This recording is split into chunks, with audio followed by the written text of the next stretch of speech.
Saya Sandro Jabrik Wong, ganteng sak donya. Mohon untuk tidak menyebutkan nama dan identitas dalam peromongan ini, karena peromongan ini saya nekan dalam konten YouTube. Ini piye ceritane, Mbak? Ini kan Dewi Savitri. Oh lah, tak jenengku rapopo lah, Mas. Ya wis terserah, wis dikandani. Terus piye? Kan aku kan udah menyerahkan diri di imigrasi, kan OS 1 tahun 7 bulan. Siap.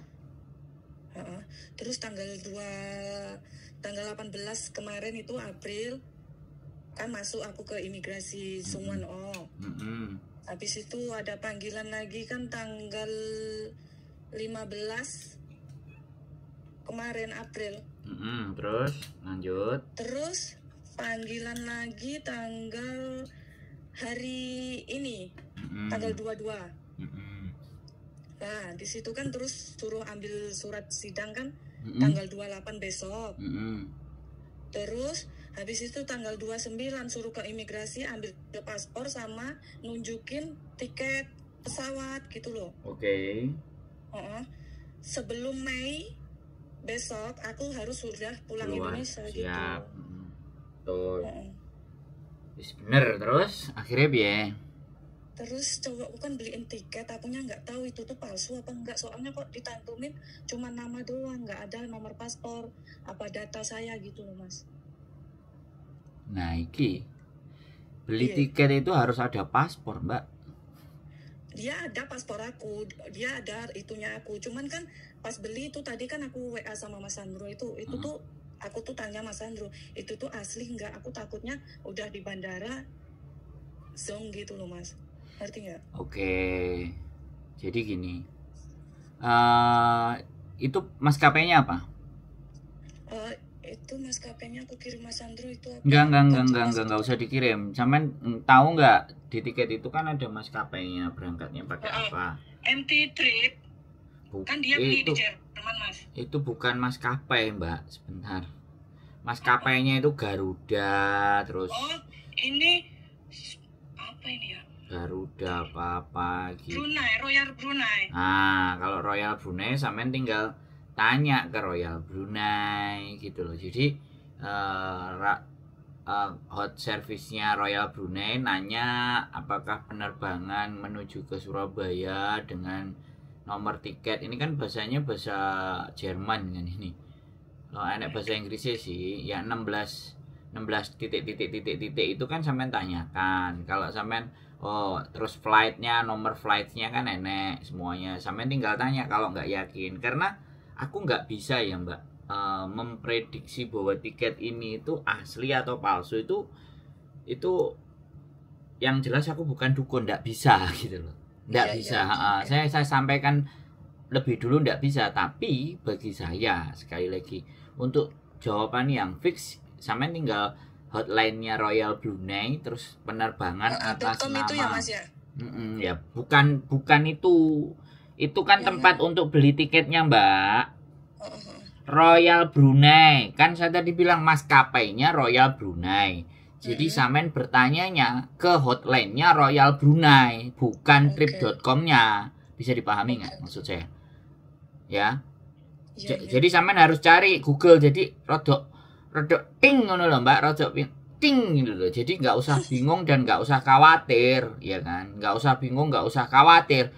Kalau sampean koreksinya hari ini kan masih bisa beli lagi atau bisa mereview lagi atau bagaimana. Tapi kalau nantinya sudah mau terbang baru sampean gendadapan tanya kan yo mumet dase to. Makanya kan ini masih belum berangkat, masih ada waktu. Makanya sampean gunakan untuk berpikir dan bertindak. Misalnya, halo, hotline-nya Royal Brunei nomor sekian sampean telepon.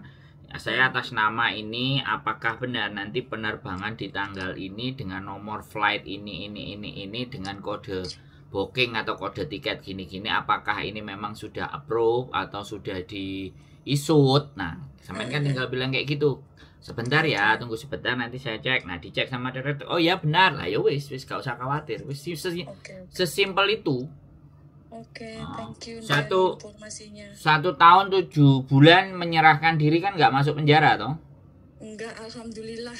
Nah, ya meskipun sudah belum sidang udah tahu jawabannya enggak. Oh iya kan, makanya kan kalau memang nggak ada persoalan dan menyerahkan diri dengan baik dan benar, saya rasa malah dibebas kan, karena malah nggak ada 1,5 bulan kayaknya. Nah, karena makanya kan, karena sekarang memang lagi masanya pemutihan, Mbak. Kalau justru ketangkep itu 10 sampai 20 tahun jadi memang. Tapi ya itu kembali lagi saya belum bisa mempercayai apa namanya itu sebelum saya baca undang-undangnya. Jadi nggak usah khawatir, di googling hotline Royal Brunei, tulis saja tambahannya yang berbahasa Indonesia atau Hongkong. Biasanya ada kok, Hongkong itu ada, dia bisa bahasa Indonesia. Oke, Nah siap. terus sampai tinggal bertanya aja, can you speak in Indonesia, kan kayak gitu kan. Oh iya Mbak, ada apa? Nah Royal Brunei kan banyak promosi untuk teman-teman. Wes, gak bingung kan? Enggak, udah, makasih, thank you. Oke, semangat, sehat selalu yo. Waalaikumsalam warahmatullahi wabarakatuh. Oke teman-teman semuanya, sekali lagi ya kan, ini mbaknya pernah telepon ke saya waktu itu, lapor mau menyerahkan diri 1 tahun 7 bulan, terus sangat percaya diri ya. Alhamdulillah tidak dipenjara. Bagi teman-teman ya, ini saya menyampaikan ya, ini langsung sumbernya, nanti nama depannya kita potong dulu kan, langsung pada sumbernya, dimana bahwa mbaknya ini proses pulang ke Indonesia dengan overstay 1 tahun 7 bulan, terus akhirnya mbaknya bisa pulang dengan baik dan benar. Jadi otomatis mbaknya dengan santuinya ya kan, tinggal memastikan tiketnya tadi benar apa enggak. Mbaknya masih bingung lah ya, saya bukan dukun lah ya, saya juga bukan bisa menduga-duga tiket benar dan palsu ya kan. Ya yang saya pikirkan ya sudah, kalau memang mau confirm aja ke Royal Brunei tentang keabsahan benernya tiket itu. Kalau misalnya nggak absah kan tinggal telepon lagi, tinggal WA lagi, tinggal koordinasi lagi, masih punya banyak waktu. Nah di situ loh teman-teman, kalau kita itu mau menghadapi sebuah persoalan, itu kita harus sekali lagi ya, mau menghadapi ya kita persiapkan, kita kumpulkan info dan data. Nah itu penonton channel YouTube saya itu harusnya begitu teman-teman. Jadi rata-rata yang sudah mulai telepon ke saya senangnya adalah mereka yang baru mau siap-siap menghadapi persoalan. Itu akan lebih enak. Tapi kalau kalian teleponnya sudah terkena masalah, bukan tidak ada solusinya, ada solusinya, tapi solusinya akan sedikit merepotkan, solusinya akan sedikit pilihannya, ya kan. Tapi kalau kita berpikir bahwasannya kita mau menghadapi sebuah persoalan, ya kan, terus kita sudah persiapkan plan A, plan B, plan C-nya, itu enak. Pas waktu menghadapinya, nanti tinggal kejadiannya yang terjadi yang mana, yang A, yang B, yang C, yang D. Jadi sampean tidak diburu kepanikan. Nah tapi ya sekali lagi, penonton konten saya ini nggak bisa menyeluruh, dan juga tidak di-share sama orang-orang yang memang merasa bahwa apa yang saya sampaikan itu penting untuk diketahui orang lain. Karena ya memang tidak ada hak, tidak ada kewajiban juga untuk nge-share punya konten saya. Jadi ya nggak apa-apa, begitulah cara kerja dunia. Saya pun tidak bisa memaksa. Tapi ada beberapa teman-teman yang merasa bahwa layak ketika mereka mendapatkan informasi yang baik, temennya yang lain juga harus mendapatkan info yang baik, makanya mereka nge-share. Dan itu tidak banyak. Begitu teman-teman. Justru yang di-share itu yang jauh lebih profitable, menguntungkan buat diri kita sendiri. Misalnya apa? Ya misalnya ontran-ontran. Misalnya apa ya? Hal-hal sing kejelekannya orang, hal-hal ketidakbaikannya orang, ya kan.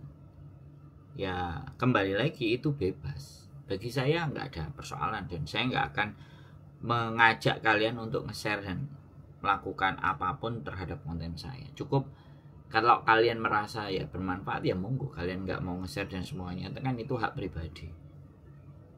Oke ya teman-teman semuanya, tetap semangat semuanya, keep stay tune YouTube channel and see you next video, bye bye.